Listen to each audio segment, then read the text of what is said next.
Queremos conocer tu barrio, tu manera de pisar las calles, tu marca, tu huella. Queremos saber más de tu vida, que nos muestres tu lugar, que caminemos hacia el punto exacto en el que se juntan espacio y tiempo. ¿En qué esquina? ¿En qué bar? ¿En qué plaza nos encontramos? Quiero que compartamos una caminata, una charla, que nos aventuremos por la ciudad, que me cuentes un pedacito de tu historia.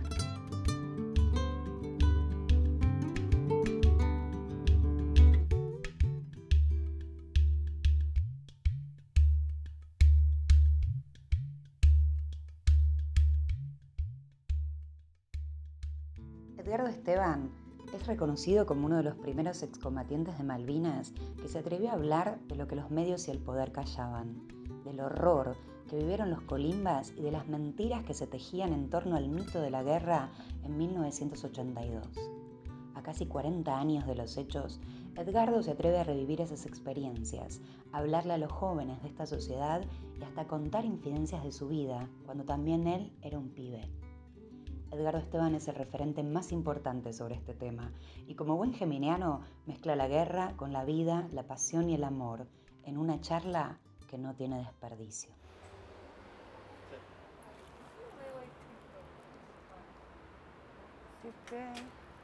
Esperen, no es acá, chicos. ¡No! Hola. Hola, somos La Caminata. Qué bueno, ahí va. Bueno, te esperamos. Hola. ¿Todo bien? Feliz día, Gracias. querido. Todo bien, buen ¿Cómo día. estás? Igualmente, ¿vos? ¿Qué equipo de producción que tenés? ¿Sabés cómo extraño esto? Yo trabajé 37 años haciendo esto. Oh. Claro, mirá.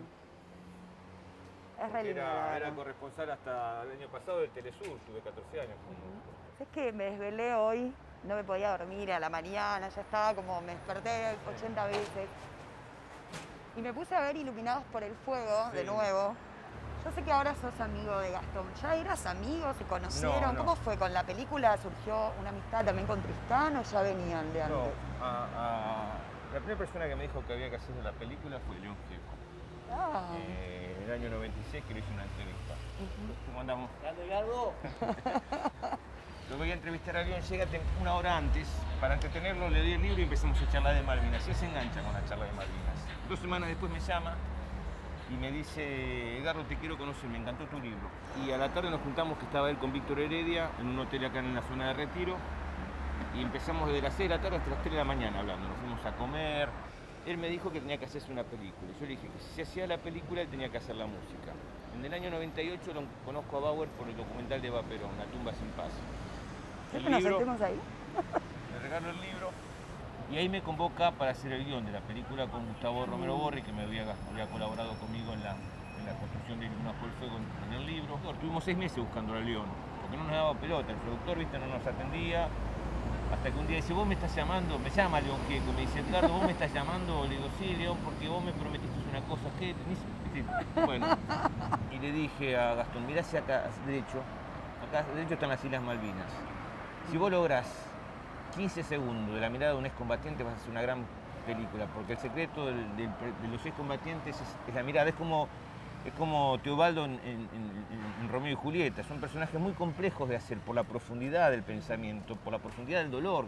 Me gustaría mucho que leyeras este poema, que me parece que tiene mucho que ver con lo que estás diciendo. Es un poema de un joven poeta llamado Edgardo Esteban. Y que se llama La muerte.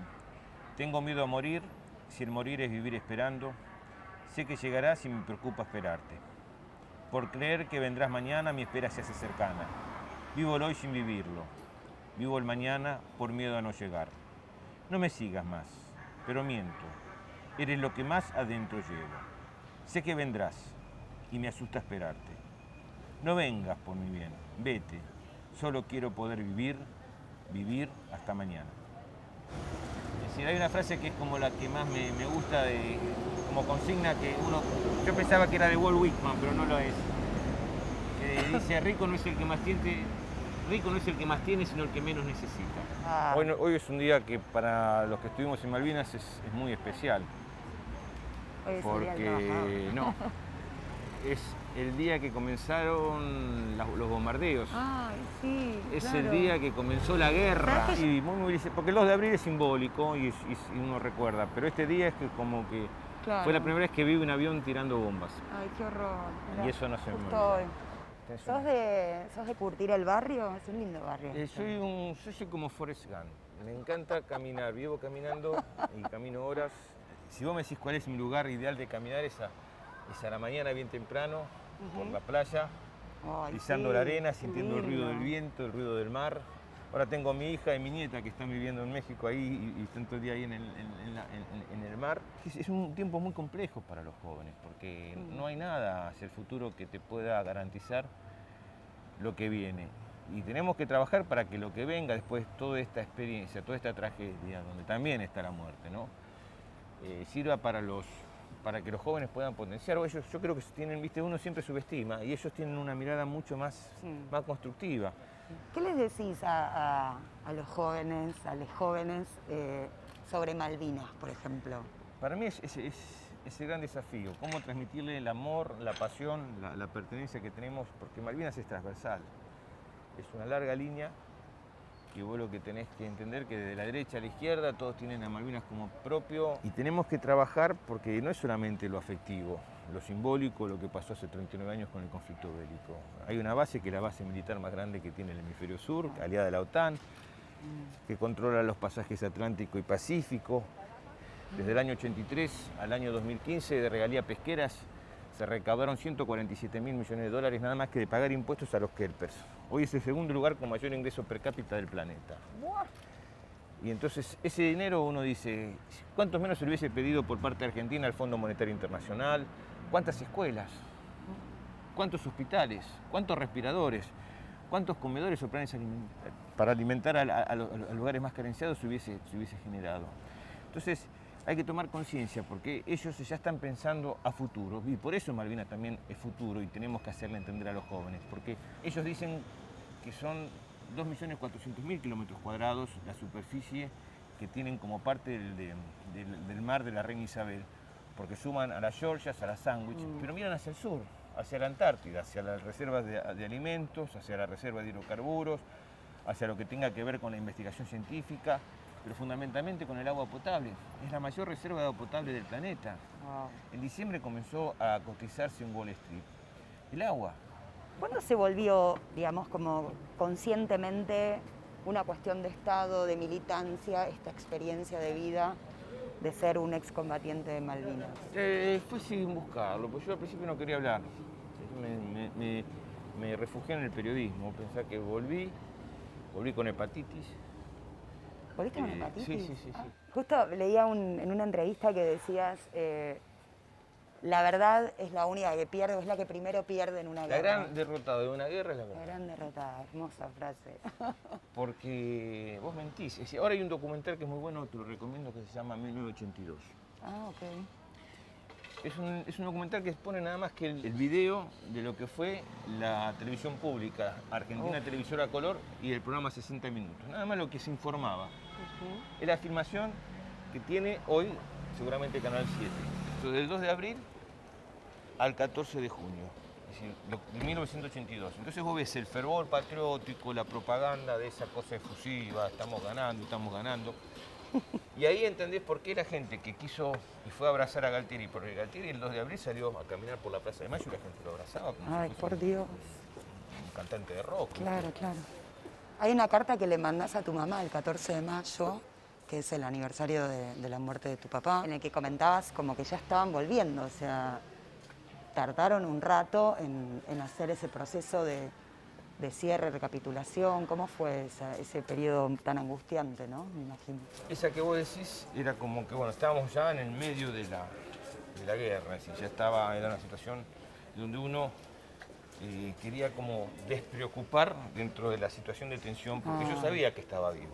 Claro. Pero mi madre no, las madres no. Cuando ¿Cómo hacían para mandar las cartas? O sea... No, todavía estaban los vuelos, iban al ras del mar, porque no podían volar a altura por los radares. Claro. Entonces casi como que con la panza tocaban el agua. Y ellos sí traían cartas, no traían ni bufanda, ni chocolate, ni esas cosas que se decían, pero sí las cartas. Cuando uno lo vive hoy, que es otra tragedia, como a veces decimos con Pedro Saborido, es otra forma de bombardear Buenos Aires como en el 82, como la canción de Charly García. En el 82 la única ciudad que no hizo simulacro de vuelo, de apagones, que no entendió que había una situación de tensión y de guerra fue Buenos Aires. Como ahora con la pandemia. Cuando vos decís 500 muertos todos los días ahora, o cuando decís 44 submarinistas, o 649 soldados, son números para los diarios. Vos ahora se la tapa y si hoy murieron 500, ya no importa, ¿cuántos murieron? Como una estadística, a ver si es más o menos. Pero cada uno de esos muertos tiene una mamá, un papá, un tío, una hermana, un hijo, un amigo, que duele, sufre, le duele y sufre por esa muerte. Y esa etapa del diario, para esa mamá, que perdió un hijo en la guerra, es la etapa de todos los días hasta el último día de su vida. Ella se despierta siempre pensando, no agarrando el celular a ver qué mensaje o qué WhatsApp recibió, sino recordando ese hijo que murió. En la dinámica y en el tema de la información perdemos esa pertenencia, esa identidad y esa relación de lo que es lo humano. Es que esta semana fui a Chacarita a despedir a una persona querida justamente y me impresionó mucho porque recorrí, claro, están medio por zonas, pero la cantidad de tumbas que vi del 2020, Ricardo, o sea, me impresionó. O sea, es muy fuerte ver la materialidad de la muerte, claro, ¿no? Como ver, chocarse de lleno con la muerte. Una cosa es leer una estadística en el diario, como decís. Es que vivimos un sistema que parece que somos todos inmunes a la muerte. Y la muerte es parte de la vida. Mirá. Ay, mirá, pero era uno de los temas de los que quería que habláramos. No, porque... bueno, ahí. Ay, no, lo queremos mucho, Sandro. María Elena Bosch, Mercedes Sosa, Estela Pizarnik. En el último libro, Sandro es un personaje importante, ¿no? Es que yo quería que habláramos de Sandro, bueno, algo que aparece en Tres golpes en la ventana, que es tu último libro. ¿Cómo cambió, no? También para vos, para tu mamá, esa figura también a veces cuando uno ve un ídolo y después lo conoces y es una persona de carne y hueso, o sea, tuviste la oportunidad de conocerlo, de que tu mamá lo conociera. Claro, porque qué gran regalo. En el libro no hablo de León Gieco, ¿no? Tendría que yo estar de este lado, según la... Porque si no cambié el eje y lo dejo. Y Sandro fue un personaje como León, que apareció en mi vida sin buscarlos. ¿Viste? Son esas cosas que uno dice, Sandro marcó mucho mi infancia, porque mi mamá amaba a Sandro, mi mamá le gustaba Aldo Monge, Sandro, pero... Perdón. Un accidente. Andá, vieja de mierda, ¿de dónde sos vos? ¿De algún robadero? ¿Sos de algún robadero como eso? Me encanta cuando pasan estas cosas. Hay amor. Qué bárbaro. No es casual que Sandro es Sandro de América. En ese momento Sandro Sandro no le gustaba viajar en avión, pero su música recorrió toda Latinoamérica y él estuvo y hasta cantó en el Madison Square Garden, es decir, que fue un hombre con una presencia regional, como hoy puede ser Luis Miguel, o como fue Luis Miguel en su momento. Era de Telemundo, Estados Unidos, yo estaba trabajando en ese momento a cubrir el evento. Se alquilaron camiones de exteriores, vino las dos principales anclas o presentadoras, y se pararon a la puerta del teatro con los camiones exteriores para entrevistar a Sandro, sin haberle pedido una entrevista a Sandro, simplemente argumentando de que era la televisión norteamericana. Y Sandro dijo, no me interesa, y no las atendió. Y golpeaban piñas en el vidrio para que abrieran, para poder grabar el recital, y nunca pudieron grabar una imagen del recital. No entraron al recital y tuvieron que hablar desde afuera en sus programas, sin haber podido transmitir ninguna imagen de Sandro. Una semana después me llama Nora Lafont, que era la vocera, la secretaria de prensa, la jefa de prensa de él, una gran amiga, y me dice, Sandro te quiere conocer porque le hablé de vos y te va a dar la entrevista. Y me dio una entrevista exclusiva, a ningún medio le había dado y me la dio a mí. Y entonces empecé a visitarlo y me atendía en su camarín con su bata roja. Y un día lo voy a ver en el último recital que dio y me preguntó por la familia. Y yo le conté que mi mamá se estaba muriendo de cáncer. Y lo que hizo fue a la tarde mandarme a mi oficina 2 entradas en fila 4 central, es decir, que en el mejor lugar de todo el teatro le dio las 2 entradas para que yo fuera con mi mamá. Y mi mamá, que tenía cáncer de mama, se puso su corpiño rojo, su bombacha roja. ¿Y se lo arrojó después? Se olvidó. No, y después fuimos a saludarlo y él le dio un piquito. No, me vuelvo loco. Le dio un chupón, para mi vieja fue un flor de chupón. No, me muero. Entonces mi vieja se olvidó de todo. Fue la mejor morfina que pudo haber tenido. A los 15 días murió mi mamá. Contame un poco de tu regreso. Vos volviste como prisionero de guerra en un buque. Esto es una historia que siempre contás. En el Canberra, que se suponía que lo habíamos hundido, ¿no? Pero me gustaría saber qué pasó con lo de la cédula militar. Porque leí hace poco que en la subasta, esa de eBay, que está este tal Harry Pitt que la compró. Es un nombre de fantasía, ¿no? La quiere, claro, es como un nickname, como que la... Pero hay, hasta el rastreo que se llega, supuestamente hay un tal Sinclair, que es el que la compró. Y me puse a buscar, y yo no sé si estoy flasheando, pero hay un señor en la historia... Y está en el que Canberra. es Enrique Sinclair, que fue un tipo que vivió 99 años, que vivió casi todo el siglo XIX, que fue un yanqui que luchó por la Armada Argentina, la Guerra de Brasil, etc. Y me río porque Rosas lo dio de baja un 17 de octubre. Ah, bueno. No, estas cosas de la vida, ¿no? Sí, quería recuperar algo que es mío, que es mi identidad. Es lo que yo tuve durante 16 meses, que era lo que a mí me daba mi identidad, que podían viajar en los trenes, podía rendir las materias del colegio, podía entrar a un lugar a bailar, fuera del lugar. Lo que hicimos fue buscar, y lo que encontré fue un abogado argentino allá, y empezamos todo un proceso de reclamo, porque la persona que lo tenía supuestamente, que es este Sinclair, era un oficial que estaba en el Canberra.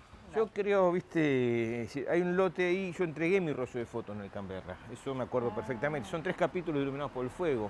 Lo donaré en tal caso cuando me vaya del Museo Malvinas, pero es una lucha que la voy a tener hasta las últimas consecuencias porque es mi identidad en un país. Respecto a cuando le quieren poner el nombre del asesino de tu padre a una calle muy importante en Morón, o sea, el peso de los... Ay, qué susto, Dios, perdón. Pero este señor quiere pasar como por arriba de la ochava, no sé. Vos pensás que es una historia que empezó en el 72 cuando matan a mi papá, que nunca estuvo preso el asesino de mi padre, que fue escondido por las corporaciones de poder en ese momento, hasta las políticas, militares y judiciales, que después de más de 30 años, 35 años, Rousselot le pone en la calle al asesino como un homenaje, como creyendo que ahí ya está, la impunidad.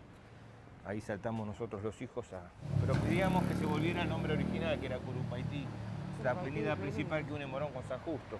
En el Parque de la Memoria, en la Costanera Norte,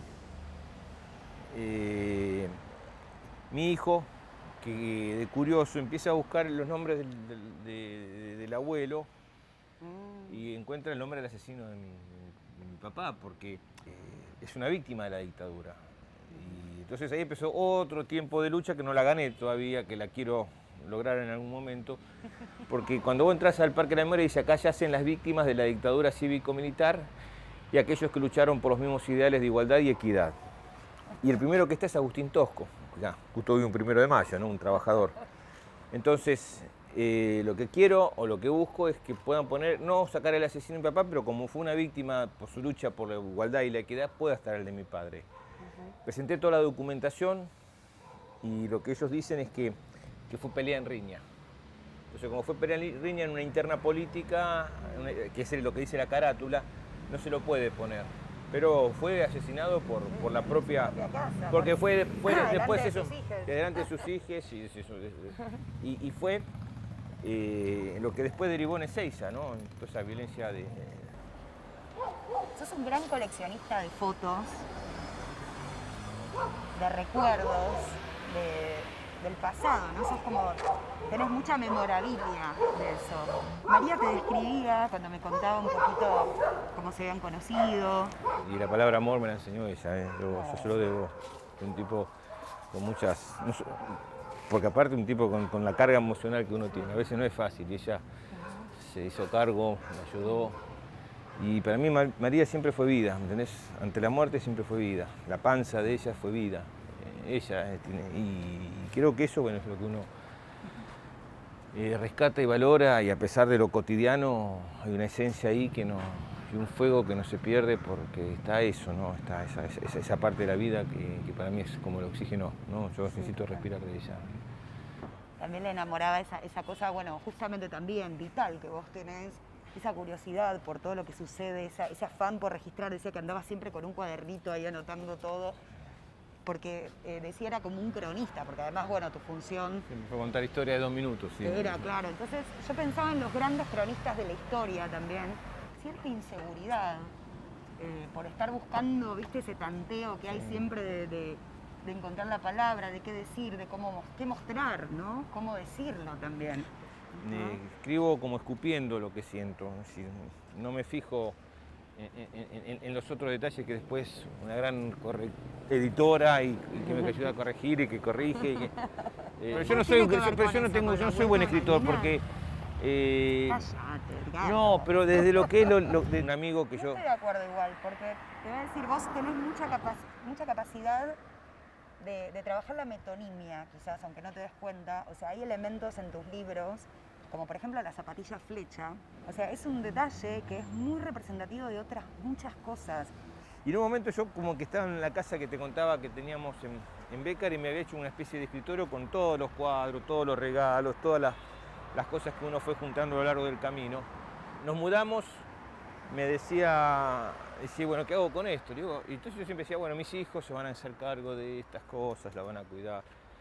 Y un día cuando hacía terapia me decía, mi psicólogo me dijo, ¿y vos qué tenés de tu papá y tu mamá? Y me recontra cagó. Porque uno tiene 4 o 5 fotos, es decir, después todo me dice, ¿y vos crees que tus hijos van a hacerse cargo de esto? Claro. Bueno, viste que aparecieron fotos de mi papá que que me acaricia. ¿Pero dónde apareció? Mi hermano ahí empezó a buscar unos negativos que había. ¿En serio? ¿Viste esos negativos? Sí, y viste las fotos, yo te las mandé y estaba. Fantástico, sí, las vi. Bueno, el libro te trajo también un poco de reconciliación con todo eso. Vos sabés que yo no lo volví a leer. Y creo que no lo voy a volver a leer porque yo ya lo entregué, ¿entendés? Es la resiliencia, cómo a través del arte vos podés curar las heridas. Yo siento que curé mis heridas. Si yo sentí que Malvinas lo tapó todo durante muchos años. Y había una pared que había que desarmar. Por reconocer la muerte o que tu papá lo maten cuando vos tenés 9 años, y entonces que te llega la palabra muerte con 3 golpes, o sea, a recomponer toda esa parte de historia. Metonimia, ¿eh? Como Iluminados por el Fuego, que fue una frase que había 80.000 nombres hasta que apareció un libro de Cortázar, que de casualidad, y es una frase de Julio Cortázar, ¿no? Alambrado de la Cultura, que es un libro que escribe en Nicaragua, que dice esas islas iluminadas por el fuego del Atlántico Sur. Ah, qué lindo. Eran miles las familias o la gente que esperaba el Perón, el retorno de Perón, el peronismo, la resistencia, la vuelta de Perón. Entonces todo eso creo que está condensado en Iluminados por el Fuego y que marca todos esos años de historia, ¿no? Esto que nos pasa ahora, de vivir, de estar en este momento traspasando una pandemia, son como pocas cosas en la vida, ¿no? Que tienen ese nivel de importancia global, y vos viste varias también. Sí, pero esta pandemia, una pandemia dura 4 meses, hasta que te vacunás, esta ya lleva 1 año y medio, con una intensidad, con una gravedad, con un devenir que nadie sabe que pueda pronosticar, es decir. Entonces es como vivir con esas sorpresas, porque uno dice, yo quiero estar tranquilo, ya estoy llegando a los 60 años y quiero estar tranquilo. ¿Por qué vinimos acá? Esta es la Plaza de los Perros. Esta es una plaza que yo venía, porque nosotros estudiamos teatro, yo estudié teatro, que para mí fue como, la posguerra fue muy difícil. Yo me sentí muy solo. Y empecé a buscar caminos con teatro. Y acá, ahora, en este edificio que está acá, era de 3 pisos, había un bar, que era un bar de los taxistas, y había, se entraba por Córdoba, estaba la escuela de Agustín Aleso.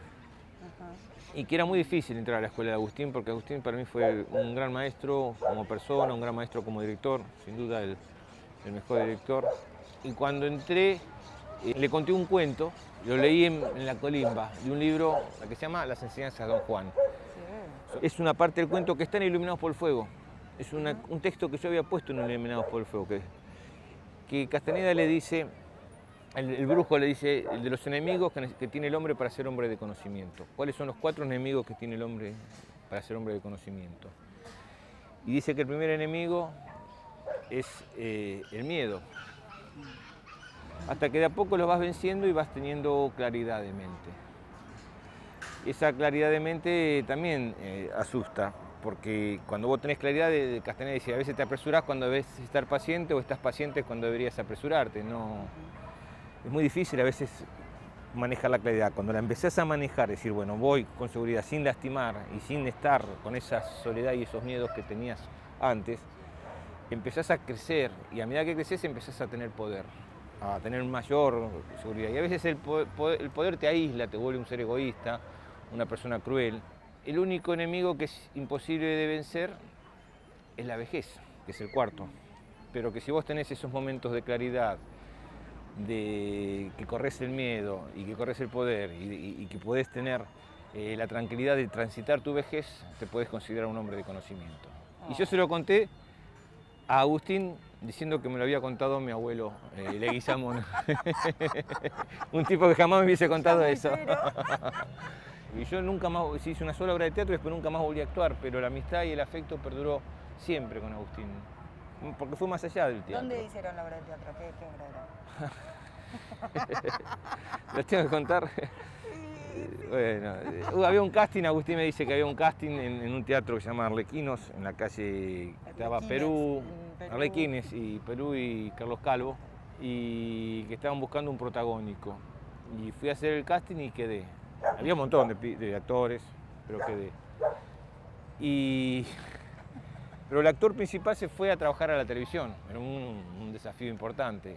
Se fue a trabajar de Susano, con Susana Jiménez, ¿viste lo que se sienten los secretarios? La Susana. No, que revolvían las cartas. Claro, que es Guido Zuller. Bueno, que es una gran persona, pero mirá si no, ese camino, no no tuve. ibas a ser un hombre de conocimiento. Yo quería, me hubiese gustado, Me encanta. no se lo digamos a nadie, esto fue fantasía, por favor, no. Y después íbamos al paracultural, que era, porque de ahí estaba a pocas cuadras del paracultural y fue un mundo mágico ese, con Batato, Berea, con las gamas al ajillo, un mundo que te rompía la cabeza, porque yo, decir, venir de esa estructura castrense a encontrar todo esto, donde el cuerpo, el poder pensar, poder sacar, fue fundamental. Después hice terapia de grupo y después fue el libro. Sí, después que pude... Fue un proceso, claro. Fue todo un proceso de sacar, sí. Bueno, me encanta que hayas elegido este lugar, me parece que habla mucho de vos también, de esta cosa popular, con historia, a la vez como con raíces que tenés, que sos tan cálido, tan humilde también, o sea, que estás tan cerca, justamente esto que decías de la sabiduría y de no dejarse aislar por el poder, ¿no? O sea, es impresionante todo lo que pasaste, todo el recorrido que hiciste de tu vida, o sea, lo digo porque lo recorrí con vos a través de tu escritura y que para mí fue un camino hermoso también. Y la verdad es que digo, que eso no te haya hecho que te la creyeras o que, no sé, o que te quedaras solo, sino que sigas ahí tan cerca del salvaje corazón de la vida, como decía Clarissa Lispector, es muy emocionante. Y saquemos una foto todo después, ¿no? Sí. Me van a mandar fotos, sí, pero con todo el grupo. Sí, obvio, eso es verdad, muy bien, Edgardo, porque siempre se me olvida y es fundamental. Una selfie así de... ¿En serio? ¿A quién? ¿A vos recién? Ay, no, Dani, ¿estás bien? Sí, no soy alérgica y quedó en la media. Por Dios. Uy, el guijón. Ay, Dios mío, no lo puedo creer.